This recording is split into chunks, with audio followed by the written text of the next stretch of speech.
पंकज जी, विश्लेषण ठीक था? बहुत अच्छा था।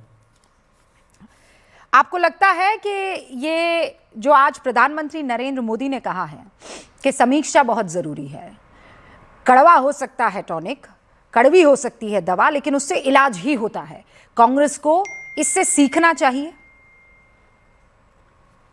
समीक्षा तो हर मामले में जरूरी होती है और होनी चाहिए। समीक्षा इस बात की भी होनी चाहिए कि कांग्रेस किस तरह की राजनीति कर रही है और भारतीय जनता पार्टी किस तरह की राजनीति कर रही है। मैं तो प्रधानमंत्री जी की इस बात को एकदम सही मानता हूँ कि जो कांग्रेस की बुराइयों से बचेगा वही देश में आगे बढ़ेगा। भारतीय जनता पार्टी और नरेंद्र भाई मोदी ने ये साबित करके भी दिखाया है कि वो कांग्रेस की बुराइयों से बचे रहे और देश में कहां से कहां पहुंच गए। कांग्रेस की तरह जाति की, बिरादरी की, फिरका परस्ती की सियासत करने से इनकार किया होता, सर्वसमावेशिता के मूल्यों के प्रति निष्ठा रखी होती, समाज के हर तबके को समदृष्टि से देखा होता, तो क्या भारतीय जनता पार्टी 2 से 303 पहुंच सकती? नरेंद्र भाई ने जवाहरलाल नेहरू की तरह अगर राजधर्म निभाया होता तो क्या 11.5 साल पहले रायसीना की पहाड़ी फतह कर पाते? कांग्रेस में तो सबसे बड़ी बुराई ही है कि वो राजनीति को किसी न किसी तरह महज चुनाव जीतने का धंधा नहीं मानती है। तो वो क्या राजनीति मानती को है? सामाजिक जी क्या मानती है? वो राजनीति को सामाजिक सरोकारों से जुड़े रहने का जरिया मानती है। तो कैसे वो जुड़ी है? गरीबोन्मुख सकारात्मक आर्थिक तरक्की की हिमायत करती है। उसके लिए समानता, सहिष्णुता, वैचारिक उदारता और अभिव्यक्ति के जो उसूल हैं उनकी अहमियत है। तो छल प्रपंच, साम दाम, दंड भेद की मौजूदा सियासत में अगर आगे बढ़ना है तो कांग्रेस की इन तमाम बुराइयों से तो बचना होगा ना। ये उलट बांसी का दौर है रूबिका जी। ये सामाजिक सद्भाव के बजाय सामाजिक विघटन को बढ़ावा देने का युग है।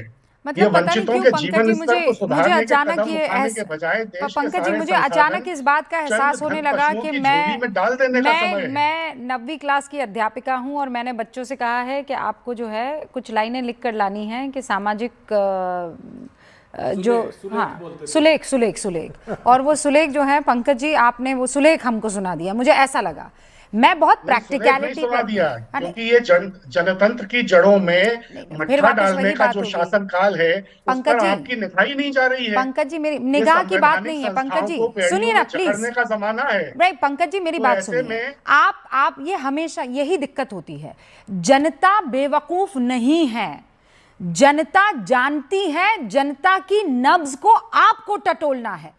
आप ये कैसे रट्टा लगा सकते हैं कि जो मैं सोचता हूं, जो राहुल जी सोचते हैं, जो कांग्रेस के ये तमाम 4-5 जो उनके आगे पीछे घूमते हैं वो सोचते हैं, वही पूरे देश को सोचना चाहिए? अरे सर, ये ऐसे गंगा नहीं बहती है।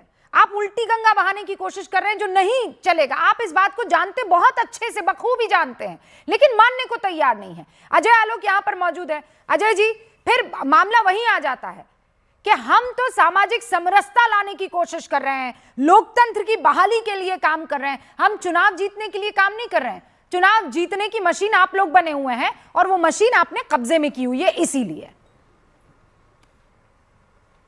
इमरजेंसी बहाल करने वाले लोकतंत्र की बहाली का काम कर रहे हैं। शाबाश। अरे रूबिका जी, कोई सोया हुआ हो ना तो उसको झकझोर के उठा दिया जाता है और उड़ जाता है, लेकिन जो नाटक करके आंख बंद किए रहे उसको आप कुछ नहीं कर सकती हैं। तो कांग्रेस की चिंता हम लोग क्यों कर रहे हैं? मैं हो गया, आप हो गई, करना ही नहीं चाहिए, बिल्कुल नहीं करना चाहिए। सामाजिक समरसता हम कहां अगर दीपम मंदिर में बताइए, हेडक्वार्टर में पीएम तो बता रहे हैं कि कांग्रेस की गंदगियों पीएम बता रहे हैं कि कांग्रेस की गंदगियों से दूर रहना पड़ेगा और एक परिवार की गंदगी है।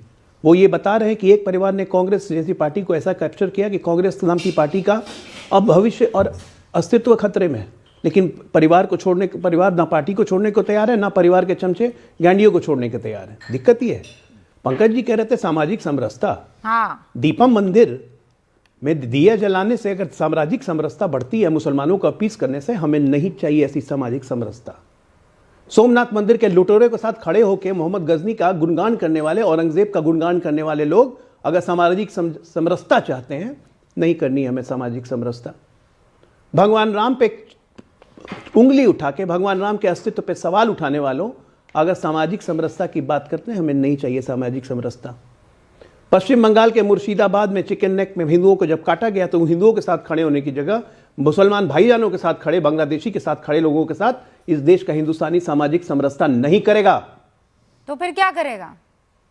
ऐसी सामाजिक समरसता अपने घर को रखिए।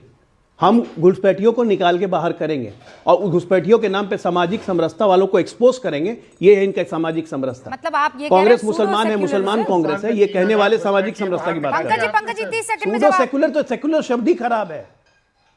सेकुलर शब्द ही खराब है रूबिका जी, शब्द ही खराब है। क्योंकि मेरा मानना है कोई सेकुलर नहीं है। रूबिका लियाकत मुसलमान है, वो अपने अल्लाह ताला को मानती हैं, लेकिन दूसरे धर्मों के प्रति रिस्पेक्ट भी है।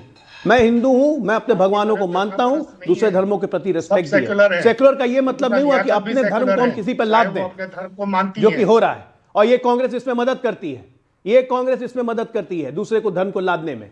पंकज जी जितने कन्वर्शन हुए कहीं ना कहीं कांग्रेस का कोई ना कोई नेता कहीं पीछे ही रहता है, चाहे उड़ीसा में क्रिश्चियनिटी कन्वर्शन हो, चाहे इस्लामिक कन्वर्शन। अच्छा शब्द है, उसको सामने वाले ने अगर बुरे तरीके से पोर्ट्रे कर दिया तो वो बुरा थोड़ी हो जाता है, इसीलिए उसके आगे सूडो लग गया है ना। Secular is a beautiful word, लेकिन सूडो लगाने वालों को आप कटघरे में खड़ा कीजिए ना। आपने तो सेक्युलरिज्म को ही कटघरे में खड़ा कर दिया। यही तो चाहते हैं पंकज जी एंड पार्टी। इस देश में रूबिका जी इस देश में सेक्युलरिज्म का मतलब मुस्लिम परस्ती हो गया और कुछ नहीं।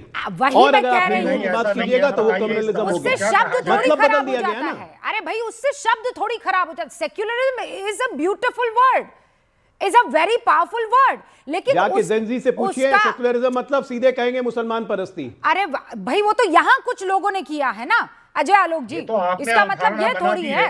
और इसका मतलब तो जीत हो गई सामने वाले की, जिसने सेक्युलरिज्म के नाम पर।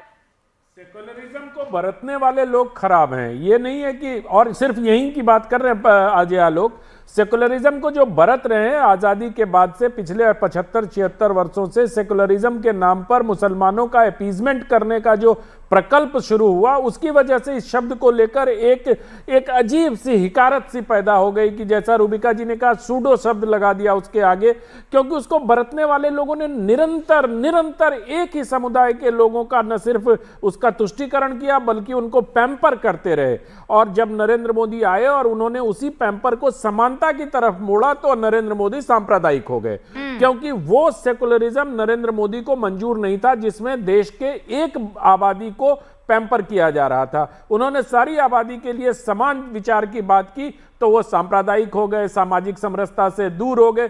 अरे पंकज जी इतनी मतलब दिक्कत रूबिका जी यही है, कांग्रेस पार्टी के इर्द गिर्द जितने भी सलाहकार हैं वो कभी चुनावी राजनीति में जाते नहीं हैं, चुनाव लड़ना नहीं है उनको, बस बौद्धिक बातें करनी है। यही कांग्रेस पार्टी की सबसे बड़ी कमजोरी है।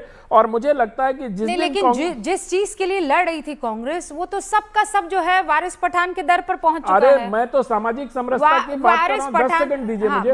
बस सामाजिक समरसता में मुझे मलियाना का दंगा याद आता है, कितना सामाजिक समरसता थी। भागलपुर का दंगा याद आता है, कितनी सामाजिक समरसता थी। मतलब ये इतनी लंबी फहरिस्त है, नेहरू जी से लेके और राजीव जी तक।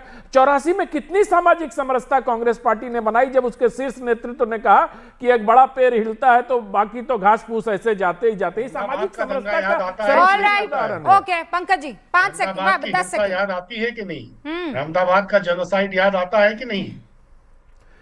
तो फिर सामाजिक समरसता कहां रही पंकज जी? आप तो सामाजिक समरसता की बुनियाद खड़ी कर रहे थे ना, कांग्रेस की इमारत उसी बुनियाद पे खड़ी कर रहे थे। वो बुनियाद ही नहीं है आपके पास तो इमारत तो ढहना स्वाभाविक है। आप देखिए हम लोग सब थोड़ा ईमानदारी से डिस्कशन करते हैं। हाँ, ये सोशल मीडिया का जमाना है, सबको सब सच पता है।